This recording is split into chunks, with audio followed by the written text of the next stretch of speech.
Amesema Mwenyezi Mungu Subhanahu wa Ta'ala, wa'tasimu bihablillahi jami'an wa la tafarraqu wadhkuru ni'matallahi alaykum idh kuntum a'da'an fa'alafa bayna qulubikum fa asbahtum bi ni'matihi ikhwana. Aya hii tunatakiwa tuifanyie mazingatio makubwa sisi Waislamu, na hasa katika vipindi kama hivi ambavyo tumo katika jambo kubwa la kitaifa na jambo ambalo linapelekea baadhi ya watu kutofautiana rai, kutofautiana miono, jambo la uchaguzi.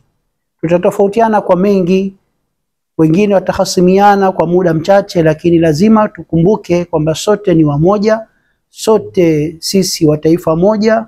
Mwenyezi Mungu katupa neema ya umoja, katupa neema ya kuwa ni kitu kimoja. Tuikumbuke neema hii na tukumbuke tulikotoka nyuma tulikuwa ni wenye mtafaruki, watu wengine hawasikilizani kutokana na mambo haya ya kidunia.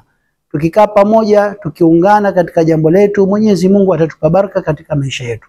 Tutofautiane, lakini wakati huo tuwe wamoja katika jambo letu, na Mwenyezi Mungu atuondolee kila fitna, atuondolee kila mabaya, na atupe kheri katika nchi yetu. Wassalamu alaikum wa rahmatullahi wa barakatuh.